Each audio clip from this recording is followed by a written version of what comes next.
Let's take a look at this functions question. We are given f(x) as x, 5 minus x, where x is supposed to be bigger or equal to 3. And in part A, we are going to try to find the expression for f inverse x.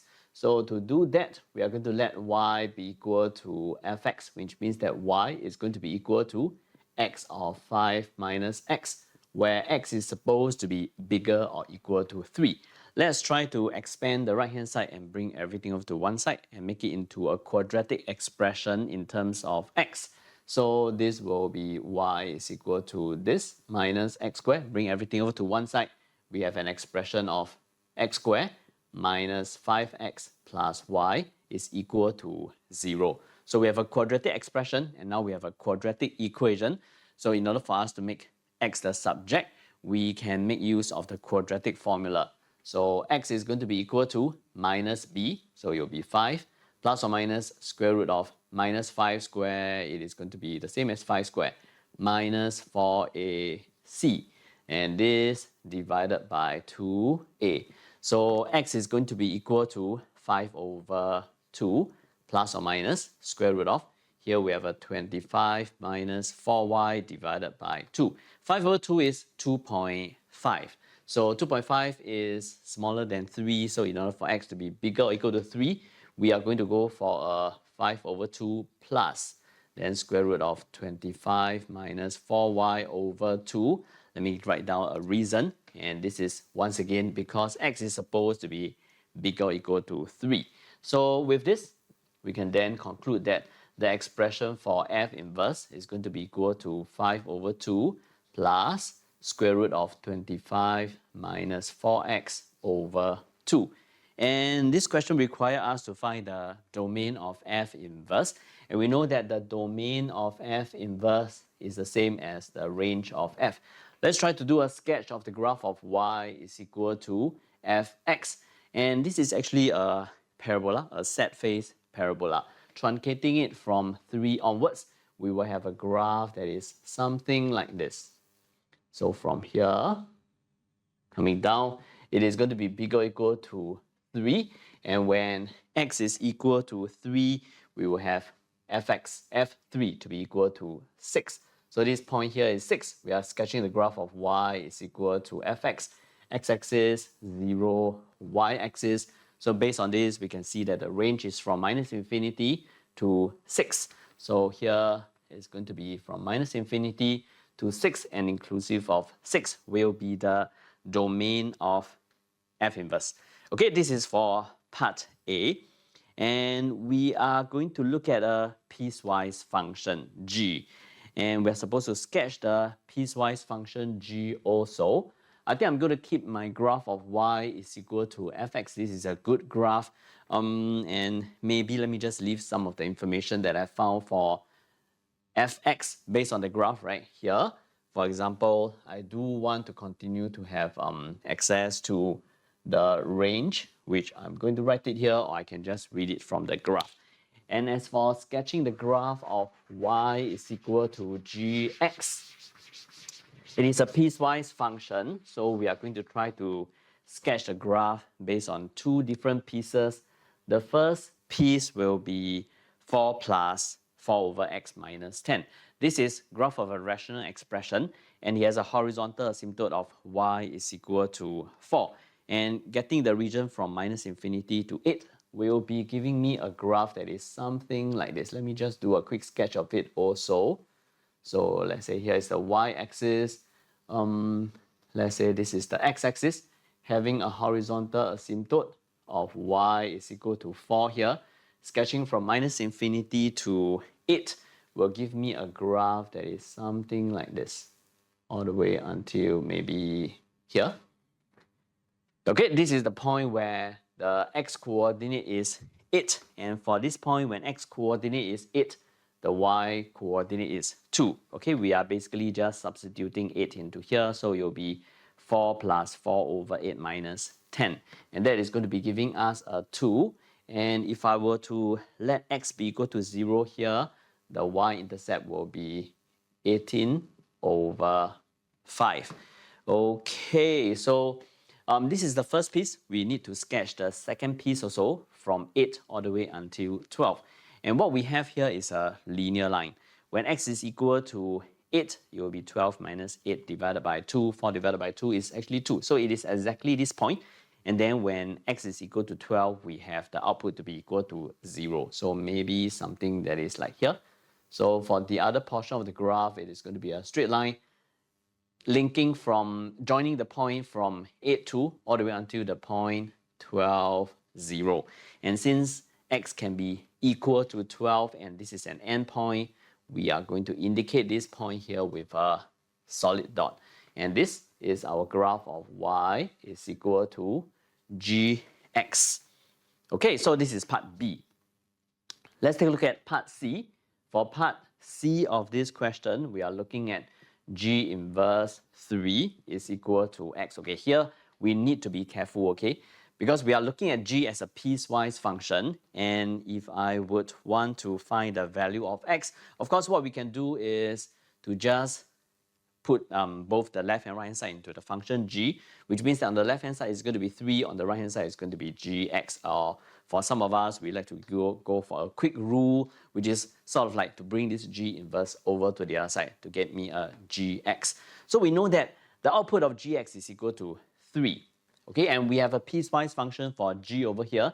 And for the output to be 3, it is a number that is bigger than 2. 2 is here, which means that for the output to be 3, we are working on this portion of the function gx.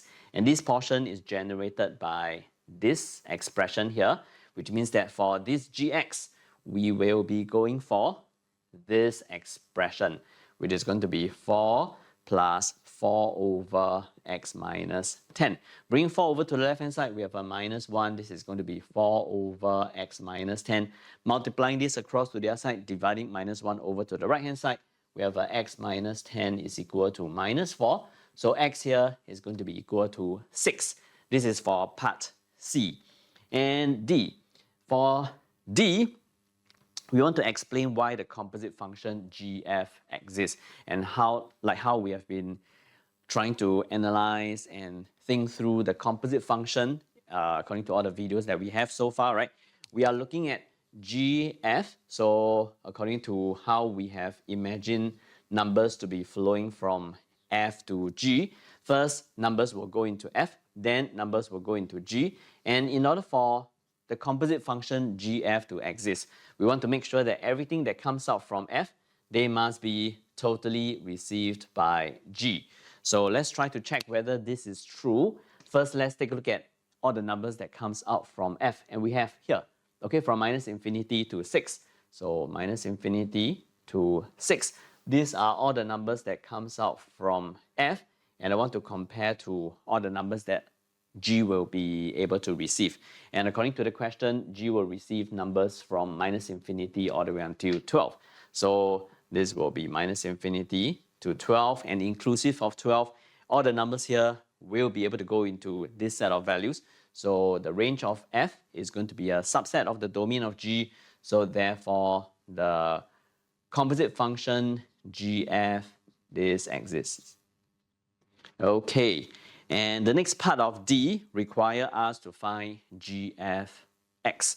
So in order for us to find gfx, again, let's not forget that g is a piecewise function.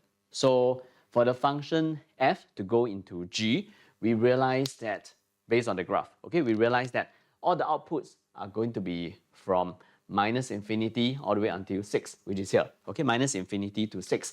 And this set of numbers that comes out from f will be going into g, okay, because according to what we have discussed, all the numbers that comes out from f, which is from minus infinity to 6, will be going into g. So from minus infinity to 6 going into g, okay, it is going to be again going into this piece of the g function.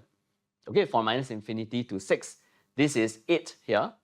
Okay, 6 is here. So minus infinity to 6 will be going into this portion, which means that for f to go into g, it is going to be for the expression of f, which is this, going into this portion of g, which is going to be this. So it will be 4 plus 4 over, and the x will be replaced by fx expression. So it's going to be this, then 5 minus x, then minus 10. So gf is actually just a one-piece function, okay, and the expression is like this. Okay, now this is D. Let's take a look at the last part of this question, part E. Part E of this question requires us to find the range of GF. Okay, so of course we can try to draw a graph that represents GF, setting the domain to be the same as the domain of F. Let me write it down here. The domain of GF is going to be the same as the domain of the first function, which is the domain of F. But we can do it even faster, even more efficiently, if we were to just refer back to the graph of G. Because if I were to just imagine making use of this schematic again, for G, when it is in this composite state, for GF, okay, when it is in this composite state, whatever that goes into G will be actually numbers that comes out from F, which means that numbers that goes into G, which is going to be numbers that comes out from F. Okay, how convenient it is just here. So it's from minus infinity to 6. These are all the numbers that comes out from F, which will then later on be passed on to G, which means that if I were to just refer to this graph, I basically just need to look at all the numbers that are from minus infinity all the way until 6. And 6 is somewhere here.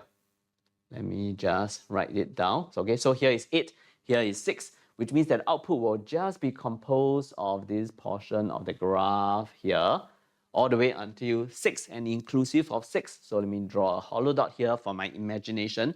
And when x is equal to 6, here is a 3. Okay, this number here is 3. And this number here, let's not forget, this number here is 4. This is the horizontal asymptote, which means that all the y coordinates, which will represent the output of the composite function GF, will be from 3. Okay, this portion here will be from 3 all the way until 4. And this will automatically give us the range of the composite function here. Okay, the range of the composite function GF will be the output when the input of G is set from minus infinity to 6. And the output will be from 3 all the way until 4. It can be equal to 3. So square bracket here. This is a horizontal asymptote. The graph tend to 4, but never exactly going to become 4. So 4 here is going to be a curved bracket.